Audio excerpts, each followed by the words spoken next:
dito sa Batangas, Coach Angelica Fajardo. Good morning, Coach! Hi, great morning. Thank you so much sa aking napakabutihing mother, Mother Jessie. Ayan. So ang akin pong topic ngayon ay galing po sa pag-aaral ni Susan Bowerman. So ang kanyang recommendation para sa ngayong araw ay small steps, big results.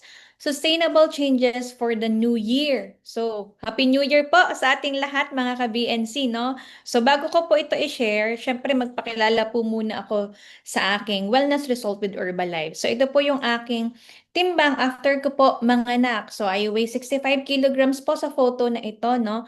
So very challenging talaga kapag mag-i-start ka uli ng bagong result. Okay? So after manganak, I was CS to my child, si Trevor. So, again, kapag CS, hindi katulad ng mga typical na nanganak na can be active or can do exercise. So in my progress po dito sa photo na to, it's a total of 16 kilograms na total weight loss without any hard physical activities. So it was all total nutrition partnered with the best products in the world, Herbalife, our healthy breakfast, and of course, proper nutrition from the other whole foods, no? So yan po, no? Ang amazing lang kasi gain back yung confidence, gain back yung energy. Alam niyo po yung energy na up to the roof kahit 9 pa ng gabi, kaya pa talaga magtrabaho. Ganun po yung level, no? Ayan. So, i-share ko po sa inyo yung nung binabasa ko tong topic ni Susan, maybe some of you ay attracted with the topic of New Year or it's a New Year resolutions. Pero for me, when I read this topic, I realized na ito din yung ginawa ko nung nag-restart uli ako on getting my best health or best shape for 2025. So that was last year, no? Kasi nanganak po ako ng 2024. Okay? So again, this is for everybody, not just to anybody na mag-kickstart ng kanilang wellness program this year. Okay? So, it's all about building healthy habits that last. Okay? So, why New Year's resolutions are very hard daw, no? Most probably, ang mga tao, when they heard or kapag pumapasok na yung January, no? Lagi ang isip is resolutions. Ano yung mga improvement na pwede nilang magawa? And ang top three things na pumapasok sa isip nila is to eat healthier. Siyempre, galing sa holiday season, talagang kain-kain-kain yung mga tao nowadays. Or number two is to get started sa physical activities such as exercise, no? And number three is gusto mag-lose ng weight. Okay, may mga ganan. Makikita nyo sa Facebook yung mga posts. Day 1 na ako bukas. Ang tagal naman ng January 1, day 1 na ako, 'di ba? Puro ganan yung mga posting ngayon, no? Yung mga memes sa online. So, maraming tao yung nag-i-start talaga ng strong. Okay? Pero nagfo-fall back into old habits. Or are you one of those people na 2025 may strong na paninindigan magi-start pero may question is, what happened with your 2025? Okay? What happened? Meron po ba naging progress? Meron po ba sa inyo na kahit papaano nag-light ang weight ng 2 kilograms man lang compared to entering 2025? So sabi ni Susan Bowerman, for those people na hindi nakakuha ng better or improvement from last year, no? At you still decided na magkaroon ng better health this year. So, wag ka mag-overthink according to Susan Bowerman. Sabi niya, it is a good sign that you still want to progress. So, kapag ka ganon, you still want to improve, meron ka pa ring resolution for 2026, wag mong bibitawan. Okay, so now, i-share po ko sa inyo, ano ba yung mga tips ni Susan? Sa katulad mo na nakikinig ngayon na gusto mo ng ma-achieve, kung ano yung gusto mo ma-achieve this year. Okay? So repeating goals is not failure. Tandaan mo yon. If you started ng 65 and 2026, naging 67 ka. Okay? So yung baseline mo na yan na lang ang tingnan mo. Huwag mo na tingnan ano yung sinimulan mo ng 2025. Focus on the present. Okay? Making the same resolutions means self-care matters to you. Okay? Again, if last year you failed, this is your year. Okay? Claim mo na, this is your year. Progress doesn't have to be perfect. Small wins, bibilangin mo pa rin yan. Okay? Ano po yung mga small wins na yan? Number one is, ito siya. Okay? Small changes create big impact. So, even small improvements, pwede siya mag-lead po sa lasting habits. Talagang amazing kasi yung mga nag-share po kanina, 'di ba? Years na sila dito sa community ng Herbalife. So ako po personally, I started at age of 22. So imagine nyo yung 22 years old, no? Fresh graduate po iyon. Ang nakaugalian ko po noon ay burger, milk tea. Okay naman yun kasi masarap naman talaga. Okay? At saka ni-enjoy ko yon. Okay? Pero nakakatuwa kasi when I entered to this kind of community, hindi ko akalain na maglalas siya ng 7 years.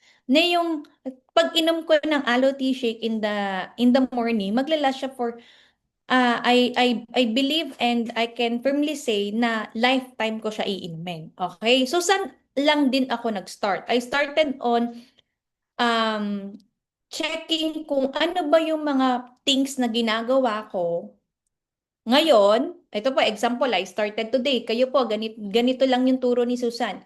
Kung ano yung ginagawa mo, let's say, 2 days ago, okay? Kasi nag-start ka yesterday or today pa lang, alalahanin mo na kung ano-ano yung mga bagay na yon. Example, kapag kakain ka sa labas, instead na water, meron ka laging may soda. Okay? So, ikakat mo na siya or unti-unti ileles mo na siya. Okay? Hindi na siya kasama sa top choices mo. Okay? Tapos, kung dati, before ka mag-bed, nakasnacking ka pa ng mga cookies, ng mga pastries, now, i-change na natin siya. Okay? So, utay-utay, no? Kung dati, hilig mo yung fast food, 3 meals a day, naka-fast food ka, yung mga order-order na mabilis, mga deep fry na mga pagkain. Now, check your ano po, yung schedule mo. Baka pwedeng mag-home cook ka ng meals para alam mo yung mga inilagay mo din dun sa kakainin mo. Okay? Sabi nga, ang pinakamaayos sa pagkain is the food na ikaw yung nag-prepare. Okay? So, incremental changes add up over time. So, hindi siya yung instant. No, hindi siya, even ako when I restarted on my weight loss after mga nak, it wasn't instant. Hindi ako nag-lose ng 16 kilos in 1 month. Wala pong ganon. No? So, it's over time, little by little. Okay? Until na-notice mo na, ay, yung dati kong puffiness sa mukha, parang lumiliit na, no? Yung dati kong braso na umaalog-alog, nag-firm na siya. Okay? And then, actionable steps. Start very simple. When you started on your wellness journey, start with number 1, you can add vegetable, 1 meal a day. Example, coach, hindi naman ako makain ng gulay.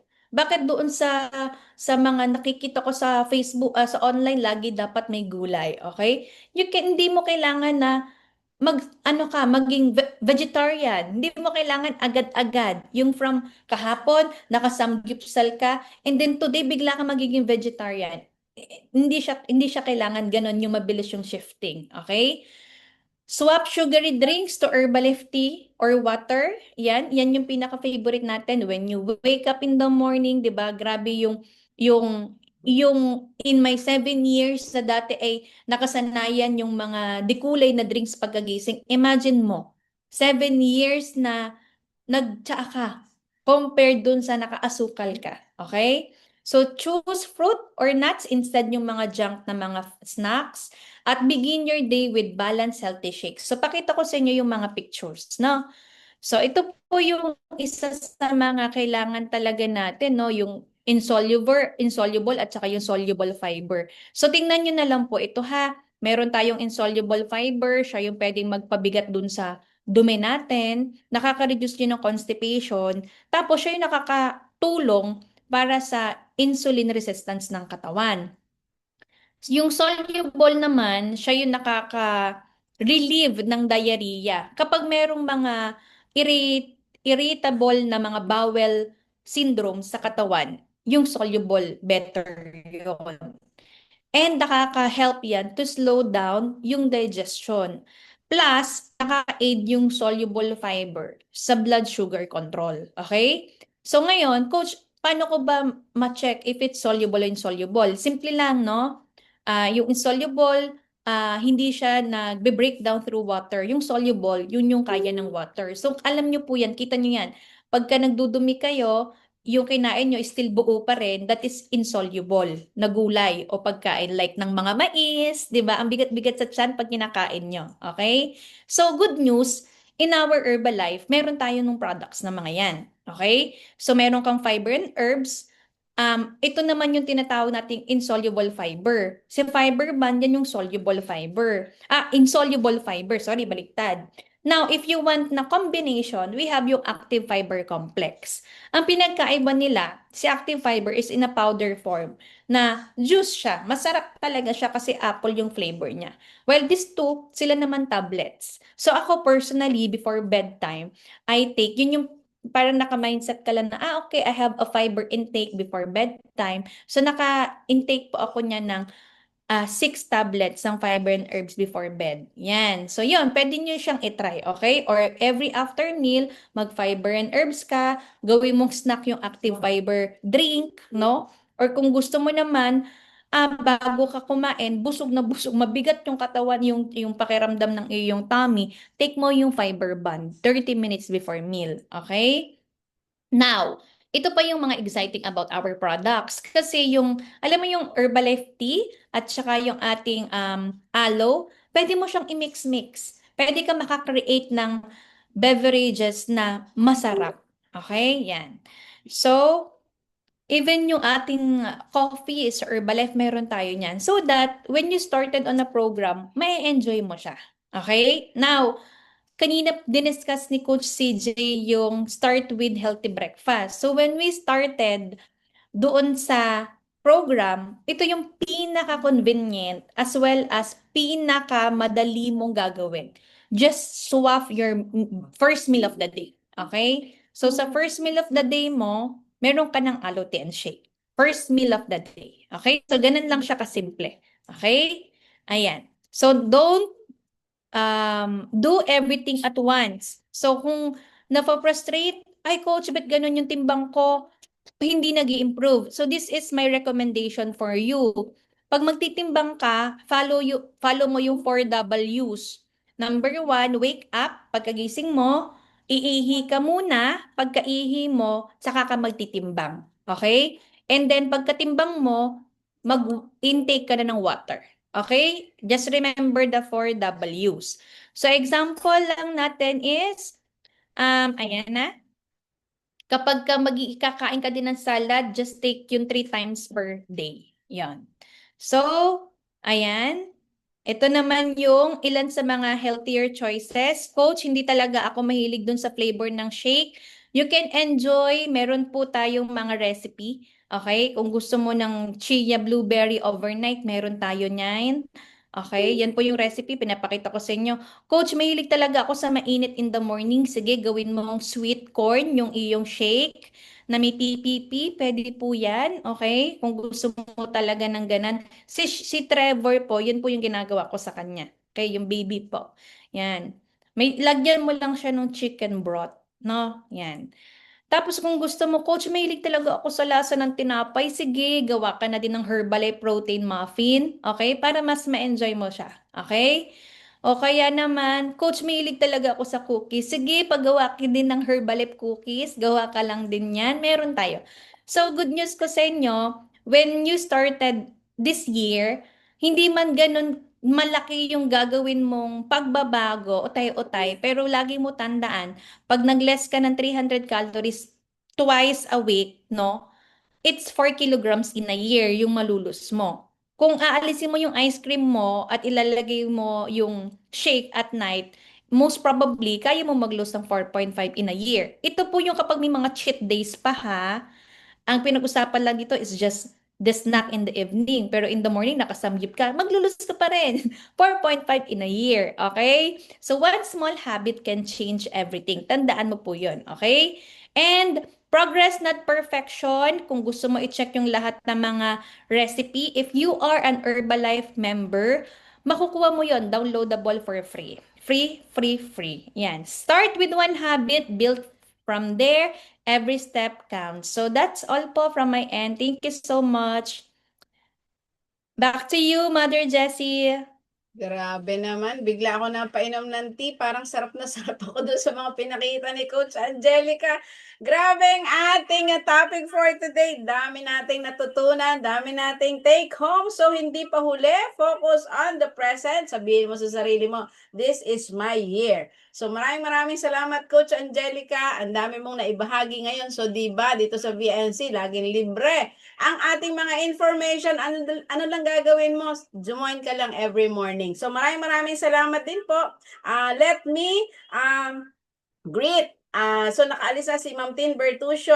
Dito po sa sa Body Fit ay si Ma'am Jemina na matamang nakikinig. Pakikita ko siya. At si Sir Kenneth Sulabo, talagang interesadong makinig sa mga topic natin. So maraming salamat po sa inyong